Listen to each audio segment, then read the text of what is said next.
오늘은 제가 여러분과 치유에 대해서 하나님의 말씀을 나누고 싶습니다. 여러분 치유에 대한 믿음 있습니까? 네, 구원에 대한 믿음 있습니까? 예, 구원에 대한 믿음이 있으면 치유에 대한 믿음이 있다는 걸 믿으십시오. 마귀는 속입니다. 너 믿음이 부족하다, 믿음이 결핍되었다, 믿음을 얻기 위해 노력해야 돼. 이건 마귀의 속임수예요. 따라서 나는 믿음을 가지고 있습니다. 예, 주께서는 일정 분량의 믿음을 우리에게 구원받을 만한 믿음을 주셨다면, 구원받을 만한 믿음이 있다면 우리 또한 치유받을 믿음도 가지고 있고, 단지 우리가 이 가지고 있는 것을 어떻게 사용할지, 어떻게 누리는지 모를 뿐입니다. 오늘 하나님의 말씀을 통해서 여러분은 믿음을 갖게 될 것입니다. 내가 어떻게 살아가야 될지, 어떻게 행복하게 살 수 있는지를 말씀을 통해서 한 번 더 경험하게 될 것입니다. 지금 제가 성경 읽기를 욥기서 끝나고 이번 주 전도서가 돼가는데, 욥기서에 하나님께서 마지막에 등장을 하셨어요. 온갖 욥의 친구들이 자기가 가지고 있는 이성적인 논리로 욥을 위로한답시고 얘기하면서 정죄하고 나 의롭다고 얘기하는 그 찰나 가운데 하나님이 등장하시자 첫 번째 주께서 욥을 향하여 하셨던 말씀이 무엇이냐? 무지한 말로 이치를 어둡게 하는 자가 누구냐? 다 무지하다는 거예요.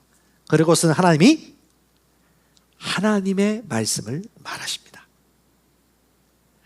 진리가 사람의 인생을 자유롭게 합니다. 그러므로 치유든 구원이든 어떤 분야든 간에 하나님 말씀에 우리는 최종 권위를 둡니다. 우리가 사행리 전도지에도 나왔듯이 기관차와 연료차와 객차가 있다면 기차는 거꾸로 갈 수가 없어요. 기관차를 따라 연료차와 객차가 따라가는 겁니다. 이 기관차는 말씀이고 진리고, 연료차는 그냥 감정과 느낌이고 이성이고 생각들입니다. 그러므로 감정이나 이성이나 인간의 논리나 느낌을 따라 사는 것이 아니고, 인생의 최고로 잘 될 수 있는 길은 우선순위예요. 뭐냐? 진리를 따라 가는 것입니다. 말씀이 우리를 자유케 하는 것입니다. 아멘. 말씀이신 분이 우리에게 말씀해 주십니다. 자, 욥기서는 지나가고요, 이번 주부터는 전도서에 들어갑니다. 전도서는 말 그대로 전도하라는 메시지가 아니고요, 진정한 인생의 삶의 최고의 이치와 하나님의 삶의 지혜가 무엇인지를 알려주는 전도서입니다. 솔로몬이 오랫동안 살았고 가장 최고의 번영과 부를 누렸으며, 그리고 가장 최고의 지혜를 가졌던 솔로몬이 인생을 다 살고 마지막 때에 총집대성하여 남겨놓은 지혜 메시지라고 생각하고, 3장, 하루에 3장이거든요. 한 3장을, 여러분 철학서 읽는지 모르겠습니다. 저 철학서 그렇게 좋아하지 않는데 하나님의 말씀이니까 진지한 마음으로 한번, 깨끗한 정신으로 한번 읽어보시면, 와, 전도서가 이런 메시지여서 아마 여러분 인생의 지혜를 얻게 될 것입니다. 저도 이제 아직 반백수는 되지 않았지만 하나님께서 우리에게 주신 인생을 산 사람의 지혜를 통해서 하나님이 우리에게 뭘 주시는지 알게 될 거니까 예고해 드리고 싶고요. 오늘은 요 구절 하나만 나누고 싶습니다. 전도서 3장 15절에 전에 있던 것이 지금 있고 앞으로 있던 것이 이미 있었다. 과거가 현재 있었던 것이고 미래도 현재 있는 것이다. 즉 시공간을 초월하는 메시지를 얘기해 주고 있습니다. 하나님은 시간과 공간에 제약받지 않습니다. 하나님은 시공간을 초월한 영원에 사는 존재이고, 그 하나님이 우리 영과 더불어 자신의 존재를 드러내세요. 저와 여러분도 영원한 존재입니다. 아멘. 그러므로 시공간 제한을 받지 않고 영원히 살아있는 하나님의 말씀이 영원적인 존재인 우리에게도 이 시간 동일하게 통하고 말씀해 주신다는 것을 믿으시기 바랍니다. 아멘. 하루가 천년 같습니다. 천년이 하루 같습니다. 2000년 전에 오셨던 예수님은 지금 또한 우리 속에 계십니다. 성령님은 또한 지금 우리 안에서 파라클레토스, 보혜사로서 돕는 자로 계십니다. 도움을 받을 것인지 무시할 것인지는 우리가 각자 선택하겠지만, 여전히 하나님 우리 안에 계시고, 여전히 우리에게 믿음을 주셨고, 치유할 수 있는 믿음도 주셨고, 이걸 끄집어내어서 사용하고 누리는 것은 또 우리에게 몫에 달려 있습니다. 주님을 찬양합니다. 이 전도서 말씀을 풀어서 성령 안에서 말씀을 공부하고 믿음으로 살았던 위대한 믿음의 선배 중에 한 사람이 성 어거스틴이라는 사람입니다. 이 사람은 고대 철학의 마지막 철학자였고 중세 철학의 첫 번째 최초의 철학자였는데, 이 어거스틴을 여러분 유명한 책이 신의 도성 기억나시죠? 고백록이라든가 하나님의 도성, 이 책 한번 읽어보시면 좋을 것 같습니다. 진정 그 시대 동일한 육체를 가지고 있는 믿음의 사람이 하나님의 말씀과 성령을 통해서 인도받으면서 그가 이 전도서 말씀을 풀었다기보다는 이 전도서 말씀을 또 묵상하고 성령 안에서 인도를 받은 것 같아요. 그가 이렇게 얘기하고 있습니다. 시간은 영원한 현재다. Eternal present. 좋았죠? 전도서 3장 15절 말씀하고 똑같은 말씀이죠. 전에 있던 과거가 현재에 있고 앞으로 있을 미래가 지금 이미 있었으니. 그래서 우리 어거스틴도 그렇게 얘기했습니다. 과거는 지나간 현재이고 미래는 다가올 현재이다. 즉 가장 중요한 것은 언제다? 골드가 아니고요, 지금. 죄송합니다. 지금이 중요합니다. 하나님께는 과거, 현재, 미래가 없어요. 하나님은 과거, 현재, 미래를 한 번에 보십니다. 아인슈타인이 빛의 속도를 규명하고 상대성 이론을 설파했듯이 그 또한 뭐예요? 인간이 감히 알 수 없었던 시간과 공간의 의미에 대해서 인간이 생각하게끔 만든 아주 획기적인 이론이죠. 하나님이 어떻게 일하시는지를 시간이 지나가면 지나갈수록 우리는 과학을 통해서 알아갈 뿐이지, 과학이 기관차가 될 수 없고 인간의 느낌과 감정과 경험과 역사가 기관차가 될 수 없습니다.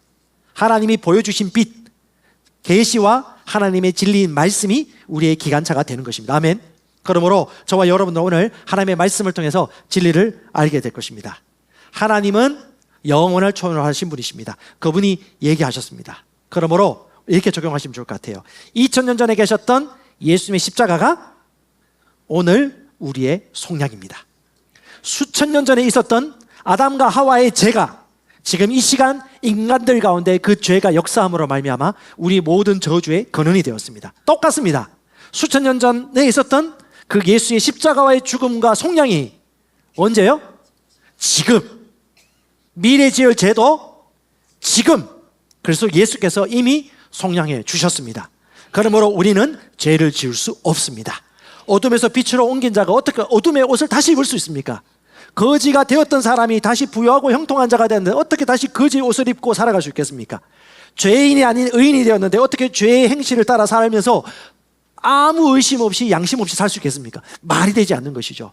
거듭난 저와 여러분들은 하나님의 자녀가 되었고 이전의 삶을 살아갈 수 없습니다. 그렇다면 이사야 53장 5절은 우리에게 어떤 의미일까요?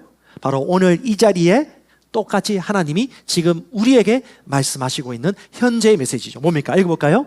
그가 채찍에 맞음으로 우리는 나음을 받았도다. 한 번 더 시작. 그가 채찍에 맞음으로 우리는 나음을 받았도다. 아멘. 주님의 채찍에 맞음으로 우리는 나음을 받았습니다. 언제? 지금 받았습니다. 지금 받았습니다. 이건 복음이고 실제입니다. 말씀의 실제 가운데 크리스 목사님이 쓴 책 내용 가운데, 큐티집 가운데 이런 내용이 나와요. 한 사람이 빚을 졌습니다.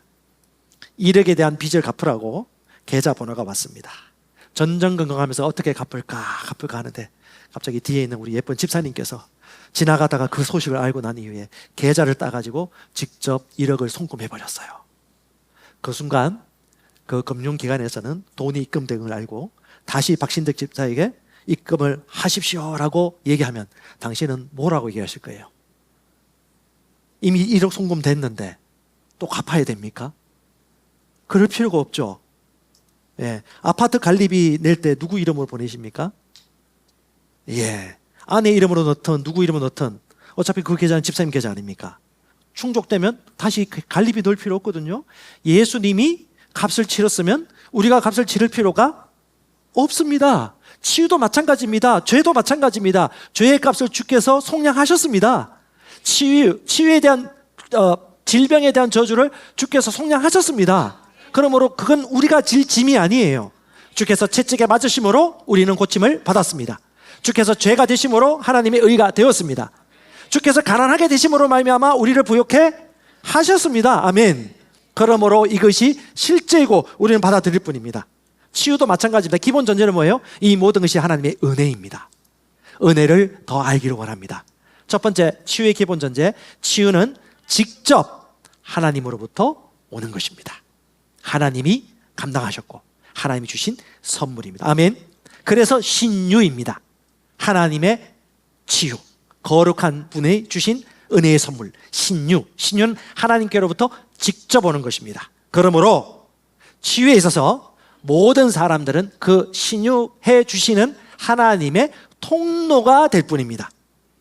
단지 그 통로이자 도구인 전도체인 우리는 종류가 다양하게 있겠죠. 반응에 따라. 어떤 사람은 아주 좋은 전도체, 잘 쓰임받는 좋은 도구가 있을 것이고, 어떤 사람은 꼬집 뿌리고 자기 이성 가지고 자기 생각 가지고 해서 좀 쓰임받기 힘든 전도체는 있겠죠. 예, 그 차이는 있겠지만 하나님의 신유에는 아무 문제가 없고, 저와 여러분들은 어떻게?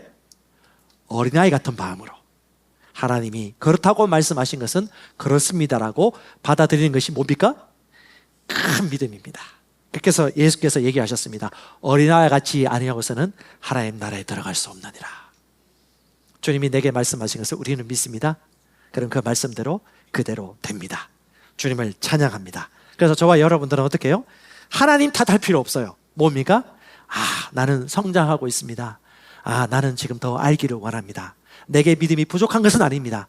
하지만 내가 믿음을 사용하는 법을 모르군요. 주님, 알고 싶습니다. 가르쳐 주십시오. 성령님과 깊이 있게 교제하면서 하나님이 우리에게 알려주시고 깨닫게 해주십니다. 그런 면에서 여러분 꼭 기억하십시오. 하나님은 영이십니다. 우리도 영적인 존재예요. 영, 혼몸으로 이루어져 있지만 영과 혼이 구분될 수 있다는 걸 알고 더 깊이 우리 영이신 하나님과 교제하고 그분 임재 속에 살아간다라면 여러분 영에 속한 것이 무엇인지 분별합니다. 영은요, 말씀이에요. 말씀은 쉽게 깨달아집니다. 주님을 찬양합니다. 우리 성도들 중에 많은 분들에게 제가 죄송한 마음도 있어요. 목사님 설교가 어렵다는 분들이 있어요. 제가 더 쉽게 해야 되는데. 근데 우리 성도들이 많아요. 이게 대상이 다양해요. 어떤 분들은 또 혼이나 감각적인 부분들을 좀 쉽게 얘기 많이 하면 심심타 뭐 이런 분도 계시고 뭐 여러 가지 이유가 있는데, 중요한 건 각 사람마다 수준별로, 그리고 듣는 귀에 따라, 또 마음의 상태에 따라 이게 다 다르거든요. 그래서 다는 이제 할 수는 없고, 그 분량을 우리 옆에 있는 셀 리더와 셀 멤버들이 조금 해주시면 감사하겠습니다. 이렇게 저는 최대한 좀 쉽게 하려고 노력은 더 하겠습니다. 하지만 결국은 말씀이 기간차고 우리의 최종 우선권이기 때문에 말씀을 듣되, 우리 이번에 어떤 분들도 그런 얘기를 하시는 것도 많이 들었어요. 좀 많이 들으면 좋아요. 많이 들으면 이해가 되어요. 잘 몰랐던 사람도 같이 만나가지고 부부가 되면 살다 보면 이해가 돼요. 이 사람이 왜 성질을 내는지, 이 사람이 왜 평안한지, 언제 기뻐하는지, 어떤 선물 좋아하는지. 그렇죠? 똑같습니다. 말씀도 더 많이 들으면 이게 무엇 때문에 이렇게 말하고 있는지 이해가 될 것입니다. 오늘도 여러분 치유의 말씀 여러분 많이 먹을 거예요. 그리고 그거 먹으면서 여러분 마음을 순전하게 어린아이처럼 받으시면 좋을 것 같습니다. 자, 신유의 원리 오늘 한 가지만 얘기할 거예요. 딴 거 아닙니다. 신유는 구원받는 믿음보다 더 큰 믿음을 따로 요구하는 것은 아닙니다. 자, 나 구원받고 예수 믿었기 때문에 지금 당장 이 건물이 무너져도 나는 하나님 우편에 앉아서 예수와 함께 있겠다고 하시는 분 손 한번 들어보십시오. 손 내리십시오. 그렇지 않은 분은 오늘 잘 들으십시오. 구원부터 받으십시오. 예수 믿으면 예수께서 나를 위해 십자가에 못 박혀 죽으시고 구원받았다는 것을 마음속에 믿으십시오. 그리고 입으로 시인하시기 바랍니다. 구원받습니다. 그 구원받을 만한 믿음이 있으면 로마서 12장 3절 이후에 여러분에게는 일정 분량의 믿음이 있습니다. 아멘. 그 믿음이면 충분합니다. 그 믿음이면 충분히 치유받고, 그 믿음이면 충분히 하나님의 은혜가 나타납니다. 다시 말합니다. 하나님이 내게 주신 것을 그대로 믿고 따라가면 되지만, 그 하나님 주신 것 이외에 다른 것을 믿고 신뢰한다면 하나님이 신유를 줄 수 있는 것을 방해하는 근거가 됩니다. 자, 사도행전 4장 12절이에요. 다른 이로서는 구원받을 수 없나니 천하 만민 중에 구원을 받을 만한 다른 이름을 우리에게 주신 일이 없습니다. 자, 사탄인 때문에 여러분 구원받은 사람 있습니까? 사탄 때문에 속량되었습니까? 여러분이 열심히 제사 지내고 노력함으로 말미암아 구원받고 천국 갈 수 있는 믿음이 생겼습니까? 아닙니다. 예수 이름만으로 구원받습니다. 예수 이름 외에 다른 구원받을 만한 이름을 주신 일이 없습니다. 그래서 오직이에요. 이 오직 예수 이름 때문에 핍박받습니다. 그래서 로마 황제 시절에 그렇게 많은 그리스도인들이 죽임을 당했고 십자가에 불로 태워졌어요. 하지만 진리는 하나입니다. 예수 그리스도 외에는 다른 이름을 주신 적이 없습니다. 맞습니까? 치유 또한 마찬가지입니다. 오직 예수 그리스도를 믿는 신뢰함으로 말미암아, 예수로 말미암아 내게 구원 주신다는 것을 믿는 믿음이 있다면 이건 마땅히 우리의 것입니다. 똑같습니다. 하나님 외에 다른 길이 없어요. 하나님도 믿지만 이것도 도움이 됩니다, 이것도 내가 신뢰하겠습니다 하면 그건 뭐예요? 네, 다원주의, 다신주의로 가는 거죠. 그러면요, 하나님은 믿어요. 유대인들이 하나님 믿거든요. 그런데 예수 그리스도만이 나를 구원한다는 것을 믿지 않아요. 자, 일본에도 인도에도 예수를 믿는 사람이 있습니다. 하지만 다른 신을 믿는 사람들도 있어요. 예수 위에 다른 길이 없습니다. 오늘날 이 시대 가운데 우리가 신유, 하나님만을 신뢰하고 하나님이 나의 구원자라고 절대적인 믿음을 하는데 너무 방해거리가 많아요. 특히 OECD 국가 중에 우리 대한민국은 의료가 너무 발달해가지고 너무 의지할 만해요. 왜? 다 고쳐주거든. 웬만한 거는 짓고 붓고 약물 처리하고 도려내고 다 돼요. 그래서 우리 그 부모님은 아주 의사 선생님들 좋아하셨어요. 조금만 아프시면 병원 가셨고, 조금 아프면 주사 맞으시고, 늘마다 약을 처방 받으셨어요. 약에 치일 정도로. 그럼 약을 여러분 계속해서 먹으면 어떻게 돼요? 이 간이나 이쪽이 좀 나빠지죠. 근데 여러분, 약물 치료는 완벽한 치유와 회복은 아닙니다. 임시적인 방편일 뿐이죠. 그래서 많은 양심 있는 의사들이나 의료 전문가들은 얘기합니다. 진정한 치유는 멀리 있지 않다. 히포크라테스가 선서했듯이 어떻게? 우리의 몸 안에 그 비밀이 있다라고 하죠. 그게 뭐냐? 하나님이 만드신 치유 능력이 우리 안에 있고, 또한 그것을 역사하게 하시는 분이 우리 하나님이시죠. 왜? 인체를 만드신 분이 하나님이시니까. 그러니까 여러분, 하나님보다 약을 의지하거나, 하나님보다 의사를 의지하거나, 하나님보다 어떤 처방 방법을 얻어가지고 건강 비타민, 건강 영양제, 전해질 또 그 음과 양의 극이 서로 좋아된다고 이제 맨발로 땅을 걷는 거 다 좋아요. 근데 그것을 믿고 신뢰한다면 하나님의 신유가 역사할 자리가 없죠. 그래서 하나님이 말씀하셨습니다. 구원 얻을 만한 다른 이름은 없다. 오직 예수 외에는 다른 이름이 없다. 똑같다는 거예요. 치유와 건강에 있어서도 신유라는 것은 하나님으로부터 오는 것 아닙니까? 그러면요, 하나님이 치유하시는 것인데 하나님이 말씀하신 게 뭐예요? 다른 이로는 치유의 구원을 받을 수 없나니.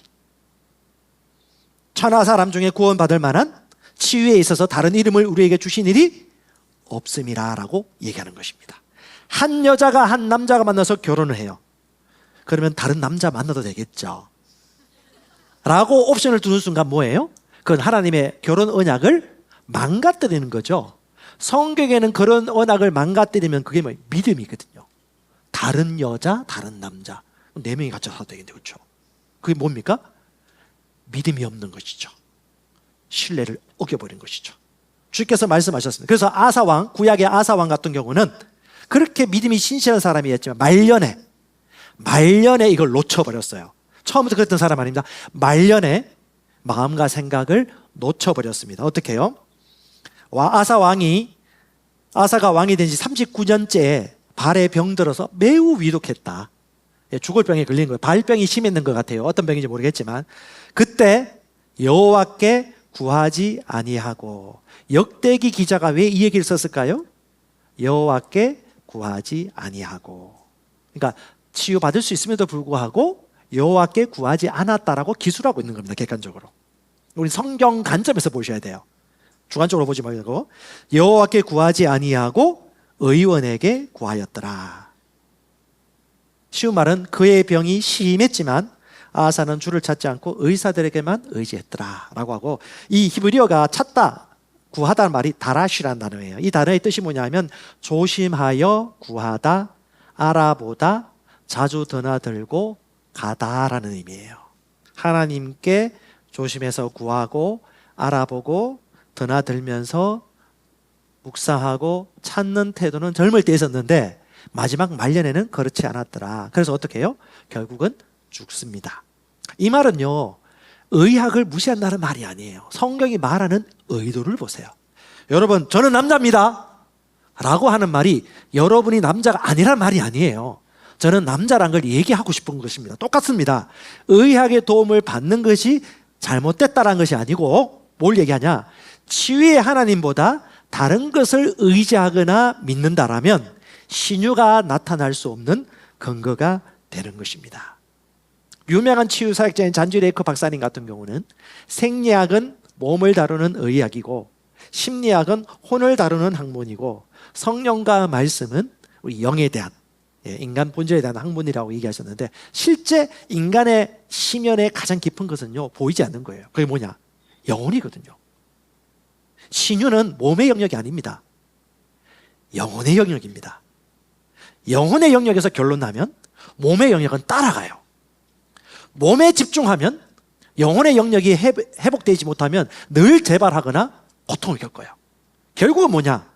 우리 기관차, 열차, 객차가 있듯이 가장 하나님이 주신 말하고자 하는 게 뭐예요? 하나님이 뭘 보내서 우리를 치유하셨습니까?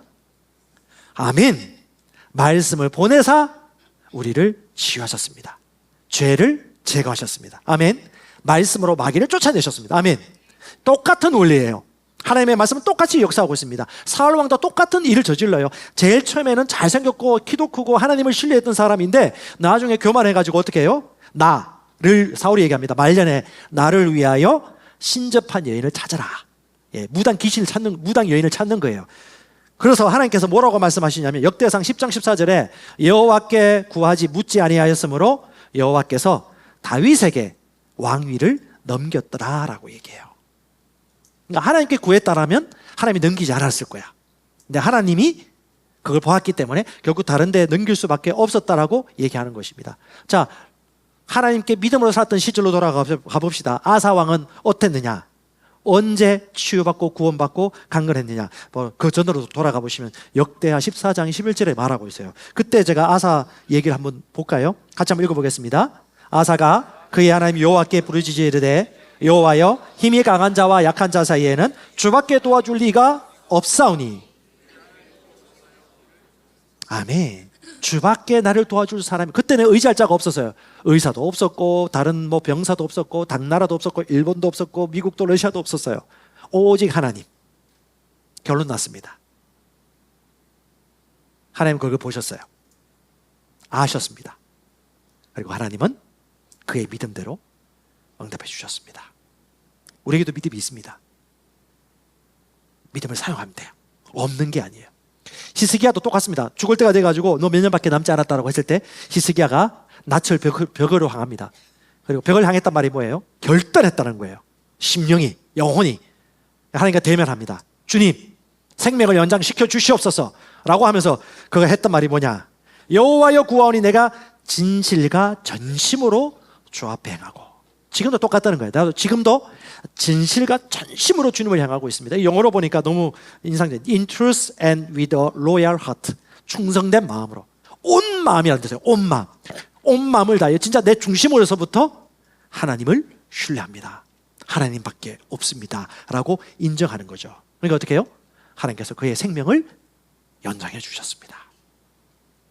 말씀은 심플해요. 단순합니다. 저도 마찬가지입니다. 제가 어떤 상황 가운데 내가 믿음으로 사역을 한다 하더라도 안 됐을 때 저는 하나님을 절대 원망하지 않기로 작정했습니다. 왜? 하나님께는 어떤 실수도 없고 어떤 부족함도 없습니다. 단지 그것을 받아들이는 데 있어서 코스, 과정이 있을 뿐이죠. 내가 지금 어떤 위치에서 얼마만큼 잘 받아들이느냐, 아니면 내가 방해를 받고 있느냐. 그러니까 마가복음 11장, 이건 어찌 보면 여러분 절대적인 우리에게 주신 하나님의 원리죠. 너희가 산을 향하여 바다에 빠지라고 말하고, 자기가 말한 것을 의심하지 않고 다른 것을 의지하지 않고 그대로 될 것을 믿으면 믿음대로 되리라. 아멘. 기도하고 구하는 것은 받은 줄로 믿어라. 주님을 찬양합니다. 그래서 우리가 하나님의 말씀을 받을 때 머리와 혼으로 받기보다는 심령으로 받으면 되고요. 하나님 이외에 다른 것을 신뢰하지 않으면 되고요. 하나님이 말씀하셨다면 믿고 그대로 행동하면 되는 것입니다. 여러분, 우리 안에 믿음이 있습니까? 아멘. 믿음이었습니다. 없다고 생각하시면 로마서 12장 3절 이하에 보세요. 여러분에게 저에게는 구원받을 만한 믿음을, 일정한 분량의 믿음을 다 주셨어요. 이제 그 믿음을 끄집어서 사용해야 됩니다. 여러분 만약에 열이 펄펄 끓고 몸이 아프다, 여러분 어떡하실 거예요? 오늘 내가 오프라인으로 예배 드리려고 그랬는데 온라인 예배 드려야지 하고 온라인 예배 드릴 수 있어. 그건 자연적인 반응이에요. 그러면 우리가 가지고 있는 믿음을 사용하는 방법은 뭐예요? 내가 오늘 오프라인 예배 드리려고 했는데 몸이 아프고 열이 나지만 나는 오늘 믿음으로 취할 거야. 주님이 채찍에 맞아보러 나음을 받았도다부터 고백부터 하는 거예요. 그리고 영이 말씀을 말하는 겁니다. 그리고 어떻게 해요? 꾸역꾸역 오면 있습니다. 막 몸이 떨립니다. 차가 가다가 들썩하면 몸이 막 몸살 깨질 듯 해요. 그래도 계단을 올라옵니다. 엘리베이터도 없는 이 그리스도 대사교회 5층까지 엘리베이터도 안 놔주고 주차장도 협소한데 이렇게 궁시렁궁시렁 할 수 있는 만한 이유가 많이 있음에도 불구하고 끝까지 올라와가지고 예배를 드리고 찬양하는 가운데 할렐루야, 역시 하나님이 신실하십니다. 치유되었습니다. 뭐예요? 신유의 근육을, 믿음을 사용하는 거죠. 아멘. 뭘로? 말로, 행동으로. 행동과 말을 이기기 어려워요. 생각은 싸울 수 있어요. 마귀가 공격을 합니다. 그때 여러분 말씀을 붙잡는 거죠. 그리고 믿음을 사용하는 것입니다. 주님은 지금도 치유하십니다. 역사 이야기 좀 보도록 하겠습니다. 성경 속에 보면 하나님의 본성 자체가 치유거든요. 구원이고 구출이에요. 질병은 죄의 저주입니다. 그래서 죄의 저주와 친구처럼 지내는 걸 하나님은 안 좋아하시고 싫어하세요. 당연한 거 아닙니까? 하나님은 구원자신데, 그렇죠? A.B. 브루스 교수라는 분이 복음의 기적적인 요소들이라는 책에서 한 유명한 믿음의 사람, 체프먼이라는 사람이 한 얘기를 이렇게 표현하고 있어요. 난 치유의 은사와 치유 사역을 하는 사람이 복음 전파자의 은사보다 하나님 왕국을 더 많이 확장할 것이라고 믿는다. 하나님 말씀을 보니까 하나님이 항상 복음이 확장되고 하나님의 능력과 지혜가 나타나는 곳에 치유와 구원의 역사가 많이 나타났어요. 그러니까 하나님의 방법이란 거예요. 하나님의 의를 이루는 최고의 방법 중에 하나가 뭐냐면 구원받고 병에서 고침받는 것입니다. 왜? 다 알거든요. 와, 이건 사람이 할 수 없는 건데 하나님이 하셨구나. 네, 몇 가지 이야기 한번 보도록 하겠습니다. 여러분 잘 아시는 사도 바울 같은 경우는 처음에서 그 배를 타고 가다가 풍랑을 만나가지고 물에 익사당할 뻔했는데 하나님의 은혜로 말미암아서 한 섬에 걸리게 됩니다. 그때 병사들과 자기를 지키는 군사들과 함께 그 섬에 달하는데 그 섬에 보블리오라는 주장이 있고 그 아버지가 있는데 그 아버지가 병들어 죽게 된 거예요. 그럼 어떻게 해요? 그냥 배고프면 밥 먹고요. 목마르면 물 마셔요. 추우면 옷을 두껍게 입어야 되죠. 아픈 사람 있으면 병든 자 손을 얹어야지. 혹시 이렇게 생각하지 않은 분 계십니까? 이게 당연한 거죠, 사도 바울은. 하나님 말씀이 자기 생각과 일치하니까. 그러니까 어떻게 해요? 그 주장의 아버지가 병들어 죽게 되니까 어떻게 해요? 가서 손을 얹어 기도해버린 거죠. 근데 하나님이 역사해버린 겁니다. 이렇게 말합니다. 열병과 핏을 사러 알아 누웠을 때 바울이 그에게 들어가 기도하고 그에게 안수하여 그를 고치니라. 하나님이 역사하신 것이죠. 바울이 역사한 게 아닙니다. 하나님이 역사한 것이죠. 바울은 뭐 했습니까? 하나님의 의를 이루는 통로가 되었을 뿐입니다. 전도차가 되었을 뿐입니다. 그걸 보고 난 다음에 사람들이 다 아픈 사람 다 데리고 오는 거야. 그리고 고침 받는 거죠. 그러면 어떻게 해요? 힐링룸이 된 거죠. 그 동네가. 힐링 아일랜드가 됐군요. 하나님의 역사가 나타나는 섬. 와, 아마 그 민족들이 다 예수 믿지 않았겠습니까? 복음 전했겠죠. 사도 바울은 뻔하지 않겠습니까? 역사 속에 이런 일들이 비일비재해요. 왜? 하나님은 치유하시는 본성을 가지고 있는 분이시니까. 여러분 예루살렘 성지에 가보면요, 성묘 성당이라고 있습니다. 뭐냐면 예수님 무덤에 세워진 성당이에요. 신빙성은 몰라요. 이게 진짜 거기인지는 몰라요. 확신은 못해. 곳곳마다 다 성당이 세워져 있고요, 온갖 성당이 다 세워져 있습니다. 뭐 돈벌이도 되긴 되겠지만, 근데 우리가 갔던 곳이 이 사진에 나와 있는 곳이 예수님 성묘 성당인데 그 안에 들어가면 저 안쪽에 저렇게 예수님이 피를 흘렸다는 자국이 있다라는 그 바위가 있어요. 건들건들해요. 사람들이 막 얼마나 만져가지고 막 이렇게 만지고 실제 그 감동돼서 눈물 흘리고 기도하시는 분들도 있고요. 왜냐면 자기 믿음대로 하는 거니까. 진짜 예수의 십자가를 생각하면서 눈물 흘리는 사람도 있고 또 자기 구원을 위해서 기도하시는 분들도 있고 얼마나 많겠습니까? 사람마다 그런 믿음이 있거든요. 근데 이것에 대한 아주 재밌는 전성이 있습니다. 뭐 팩트는 아닐 수 있는데 전성이 뭐냐면 사람 입을 통해 가지고 계속 내려온 것인데, 여러분 잘 아시는 로마의 그 기독교를 공인해주고 뭐 공식적인 국교는 아니지만 공인해준 콘스탄티누스 황제의 어머니 헬레나가 있는데, 이 하나님의 은혜로 왕국을 통일하고 황제가 됐단 말이죠. 그래서 20주년 기념으로 그 당시 로마 전역 곳곳에 흩어져 있는 유물과 유적지를 보호하고 성당을 지었어요. 이게 또 긍정적인 뭐냐면 보존될 수 있는 기반을 만드는 거죠. 교회 유적지라든가 이런 것들. 근데 이분이 그 어머니가 나름 이제 기도하거나 성령 인도를 받거나 감동을 받는 가운데 하나님이 그에게 감동을 주셔서 하나님의 묘지가 어디 있을까라고 생각하는데 어떤 뭐 가르침을 주었는가 봅니다. 그게 어디냐 하면 그 당시 그 그리스 신 누구죠? 주피터. 예, 주피터 그 신전을 헐어가지고 그 밑을 파보니까 그게 이제 동굴이 나온 거죠. 무덤 동굴이 나왔는데 거기를 살펴보니까 십자가가 3개 나왔더라. 아마도 그게 강도 둘하고 예수님의 십자가가 아닐까라고 보는 거죠. 그럼 그 3개의 십자가 중에 어떤 십자가가 예수님의 십자가일까? 자, 왼쪽일까요? 오른쪽일까요? 중간일까요, 집사님? 아, 들었어요. 갑자기 제가 사투리 나오네요. 예. 예. 자, 집사님, 왼쪽, 중간, 오른쪽 어떤 게 예수의 십자가일까요? 중간. 그럼 이 3개 중에 어떤 게 중간인지 어떻게 알아요? 어렵지 않습니까? 근데 참 이 재밌는 게 전성도 너무 우리에게 교훈 주는 게 헬레나 그 분이 병든 여자를 불렀답니다. 그 십자가를 다 짊어지게 했대요. 그 중에 한 십자가에서 병을 고침받아가지고, 그래서 그 십자가가 진짜 십자가다 해가지고 여러분 잘 아시는 그 스페인어로 베라크루즈라는 말이 진짜 십자가라는 의미거든요.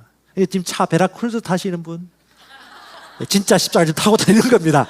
그래서 그 말이 나왔거든요. 이야, 그러니까 하나님은 구약 시대부터 시작해서 신약 시대 복음의 역사 속에 항상 치유하는 분이시다. 본성이시다. 구원이시다. 왜? 출애굽기, 민수기, 율법의 저주, 신명기 28장에 보면 율법의 저주 가운데 가장 크게 나온 게 재물의 저주라든가 가난의 저주라든가 죄의 저주와 죽음의 저주가 있고요. 또 하나가 뭐냐면 질병의 저주예요. 온갖 풍토병과 온갖 질병들 다 죽을 거다. 뭐 때문에? 율법을 지키지 않아서. 그게 무슨 말입니까? 해결될 수 있는 문제라는 거지. 죄 때문에 왔다는 거죠. 이 자체가 뭐예요? 정상적인 것이 아니라는 거예요. 하나님이 이 땅을 만드셨을 때 죄가 있을 수가 없었거든요. 질병은 있을 수 없었고. 근데 우리 저 위에 할아버지 할머니가 죄를 지어가지고 우리가 지금 죄의 저주 받고 있지 않습니까? 나중에 천국 가면 엄청 모르겠습니다. 만나보면 어떻게 얘기할지 모르겠지만 주께서 그렇게 치유하셨고, 또 역사 중에 어떤 것이냐면, 여러분 제가 이제 주변에도 올렸지만 아일랜드의 패트릭 선교사라고 있습니다. 성 패트릭이에요. 이분은 원래 아일랜드 분이 아니고 잉글랜드 본토 분입니다. 근데 10대 때 납치를 당해가지고 아일랜드에 노예가 돼가지고 살다가 어떻게 극적으로 구출을 받고 자기 본토로 왔다가 하나님의 은혜로 예수를 알고 난 이후에 복음을 만나고 난 다음에 이 양심에 찔리는 거야. 내가 비록 노예로 끌려갔던 트라우마가 있는 그 땅이지만 그 종족들에도 이 예수가 필요하다. 이게 하나님의 능력 아닙니까? 그래서 그가 복음을 들고 그 땅에 다시 들어가요. 그래서 이 아일랜드에 들어서 복음을 전할 때 가장 첫 번째 역사가 뭐냐 하면, 아일랜드 그 종족의 추장의 아버지가 또 아파서 그 아들이 죽으려고 할 때 손 얹고 기도해가지고 치유받습니다. 그래서 그 민족이 다 죽게로 돌아가게 되는 역사가 나타났고, 이 아일랜드 땅에 약 100년 가까이 지나가지고 거기서 태어나고 자란 또 한 사람의 선교사가, 여기 나오는 콜룸바라는 선교사가 이번에는 스코틀랜드로 가가지고 스코틀랜드 그 흉악한 포악한 종족들을 복음을 전하는 그런 역사가 나타났습니다. 이게 뭐예요? 하나님의 살아있는 복음을 전가하는 통로로 가장 첫 번째 주로 무슨 역사를 일으켰다? 신유의 역사를 일으켰다. 우리를 치유하셨고 치유할 수 있는 권세를 위임해 주셨습니다. 아멘. 그러므로 하나님의 의를 이루는 길은 어렵지 않습니다. 첫 번째, 주께서 채찍에 맞음으로 병고침을 받았습니다. 주께서 가난하게 되심으로 부욕해 되었습니다. 주께서 죄가 되심으로 우리는 하나님의 의가 되었습니다. 주께서 말씀하신 대로 병든 자에게 손을 얹은 즉 병든 자가 고침받게 되었습니다. 아멘. 이것이 뭡니까? 하나님의 의를 나타내는 길입니다. 우리는 그분께 좋은 도구가 되는 것입니다. 성경에는 너희 죄가 죽을 육체를 지배하도록 내버려 두지 말라고 말합니다. 누구한테? 우리에게. 죄가 죽을 육체를 지배한다는 건 뭐예요? 질병 걸리게 한다는 거예요. 죄와 심령의 그걸로 말미암아 질병 걸리도록 내버려 두지 말아라. 마음을 지켜라. 결국은 뭐예요? 치유는 뭐냐? 다시 말하지만 영적인 것입니다. 몸의 치유는 영적인 것입니다. 그러므로 여러분, 영 안에서 먼저 결론이 나셔야 돼요. 하나님의 말씀이 우리를 치유하셨습니다. 신성의 능력이 우리를 치유하셨습니다. 그 말씀을 우리가 믿고 신뢰하며 걸어가는 것입니다. 아멘. 하나님의 사랑이 우리를 치유하셨습니다. 주님의 구원의 능력이 우리를 복음 때문에 이 땅을 향하여 나가게 해주셨습니다. 사람은 영혼 몸이 있죠. 여러분, 영에 있는 이것을 그냥 몸에 나타내면 됩니다. 이걸 방해하는 것이 혼이 될 수 있고, 이걸 돕도록 계속해서 지켜나갈 수 있는 힘이 혼이 될 수도 있습니다. 이미 있는 것을 나타내는 것은 우리가 이 말씀을 동의하고 받아들이냐겠죠. 그래서 건명할 수 있습니다. 여러분, 심령을 보십시오. 심령으로 받으십시오. 영을 보십시오. 두 번째, 다른 거 썩지 마세요. 주님만을. 하나님만이 치유자십니다. 세 번째, 성령께서 말씀하셨다면 말한 대로 행동하고 따라가시기 바랍니다. 요한복음 3장 16절에 말씀하여 하나님이 세상을 이처럼 사랑하사 독생자를 주셨으니 그를 믿는 자마다 멸망치 않고 영생을 얻게 하려 하심이라. 아멘. 주의 신성한 본성이 우리 몸에 전이되면 우리의 몸의 영생으로 말미암아 우리 몸은 치유를 받습니다. 아멘. 같이 한번 심령의 고백을 같이 하도록 할 건데요. 로얄 하트, 여러분 충성된 마음으로 온 마음을 다해서 말씀이 담담하게 얘기하고 있습니다. 하지만 영이에요. 실제입니다. 이걸 믿는 믿음으로 담담하게 우리 같이 한번 고백하도록 할 텐데, 준비되셨습니까? 준비되셨습니까? 네, 같이 마음과 생각과 중심을 다해서 이 시간 하나님이 주신 실제를, 과거도 현재고 미래도 현재고 오늘 우리와 함께 계신 예수를 믿는 믿음으로 같이 고백하겠습니다. 하나님은 여호와 라파, 치유하시는 하나님이십니다. 하나님은 이집트 사람에게 내린 모든 질병 중 하나도 우리에게 허락하지 아니하십니다. 하나님은 치료하는 여호와 라파이십니다. 하나님은 나에게 지속적인 건강을 약속하셨습니다. 너희 하나님 여호와를 섬기라. 그리하면 여호와가 너의 양식과 물에 복을 내리고 너희 중에 병을 제거하리니 나는 기꺼이 순종하며 삽니다. 나의 양식의 복을 받고 내 몸에서 모든 질병과 약함은 제거되었습니다. 화가 내게 미치지 못하며 재앙이 내 장막에 가까이 오지 못하리니 그가 너를 위하여 그의 천사들을 명령하사 내 모든 길에서 너를 지키게 하심이라. 재앙과 전염병은 내게 가까이 올 수 없습니다. 아멘. 내 영혼은 여호와를 송축합니다. 내 속에 있는 모든 것을 다해 하나님의 거룩한 이름을 송축합니다. 나는 여호와를 송축하며 그분의 모든 은혜를 잊지 않습니다. 그는 내 모든 죄악을 사하시고 내 모든 병을 고치십니다. 그때 맹인의 눈이 밝을 것이며 못 듣는 사람의 귀가 열릴 것이며 그때 저는 자는 사슴같이 뛸 것이며 말 못하는 자의 혀는 노래하리니 이는 광야에서 물이 섞였고 사막에서 시내가 흐를 것임이라. 그가 찔림은 우리의 허물 때문이요 그가 상함은 우리의 죄악 때문이라. 그가 징계를 받음으로 우리는 평화를 누리고 그가 채찍에 맞음으로 우리는 나음을 받았도다. 예수께서 온 갈릴리에 두루다니사 그들의 회당에서 가르치시며 전국 복음을 전파하시며 백성 중에 모든 병과 모든 약한 것을 고치시니 예수님은 나병 환자를 치유하셨습니다. 아멘. 예수님은 백부장의 아인을 치유하셨습니다. 예수님은 베드로의 장모를 치유하셨습니다. 예수님은 군중들을 치유하셨습니다. 예수님이 이렇게 치유하신 것은 이는 선지자 이사야를 통하여 하신 말씀에 우리의 연약한 것을 친히 담당하시고 빙을 짊어지셨도다 함을 이루려 하심입니다. 예수님은 12제자에게 치유의 능력을 주셨습니다. 예수님은 또한 70인 제자들에게 치유의 능력을 주셨습니다. 예수님은 부활 이후 모든 신자들에게 치유의 능력을 주셨습니다. 너희는 온 천하에 다니며 만민에게 복음을 전파하라. 믿는 자들에게는 이런 표적이 따르리니 곧 그들이 내 이름으로 귀신을 쫓아내며 새 방언을 말하며 뱀을 집어올리며 무슨 독을 마실지라도 해를 받지 아니하며 병든 사람에게 손을 얹은 적 나으리라 하시더라. 나를 믿는 자는 내가 한 일을 그도 할 것이요 또한 그보다 큰 일도 하리니 이는 내가 아버지께로 감이라. 아멘. 예수 그리스도는 어제나 오늘이나 영원토록 동일하십니다. 하나님은 언제나 치유하십니다. 치유는 나를 위한 것입니다. 예수님은 그분께 나오는 모든 사람을 치유하셨습니다. 치유는 하나님의 영원한 뜻입니다. 예수님의 치유 능력은 한 사람을 모든 질병으로부터 자유케 하셨습니다. 혼의 질병으로부터 해방시켰습니다. 치유는 성령의 능력입니다. 치유는 사랑의 능력입니다. 치유는 영적 죽음에서 영원한 생명으로 소생시키는 하나님의 사랑을 통해 역사했습니다. 예수님은 나에게 생명을 주시기 위해 오셨습니다. 나를 통해 오늘도 하나님은 역사하셨습니다. 아멘. 고백합시다. 역사하셨습니다. 일하셨습니다. 세상은 헛되지만 하나님의 일은 영원합니다. 아멘. 우리 찬양 한번 하도록 하겠습니다. 자리에서 한번 일어나십시다. 현대인들은 사랑하고 좋아하는 게 너무 많아졌습니다. 하나님만을 믿고 사랑하기보다도 다른 것을 신뢰하거나 또 하나님을 믿기보다도 하나님의 믿음을 알기보다도 내가 믿음이 부족하다고 자책합니다. 여러분 속지 마십시오. 우리에게는 치유받을 만한 믿음이 있습니다. 구원 얻는 믿음이 있으면 충분합니다. 다른 이름을 내려놓으십시오. 하나님만이 우리의 구원자이십니다.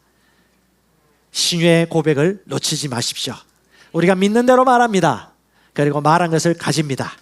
나는 믿고 믿은 대로 행하는 자입니다. 왜냐? 그것이 자연스럽기 때문에 그렇습니다. 이 시간 우리 찬양할 때 하나님의 사랑을 노래할 것이고요, 하나님의 은혜를 알기를 원한다고 고백할 것입니다. 이것이 여러분 노래가 되었으면 좋겠고 여러분의 기도가 되었으면 좋겠습니다. 여러분 고백대로 하나님께서 들으시고 우리의 마음의 예배를 아버지께서 응답해 주실 것입니다. 같이 고백하겠습니다.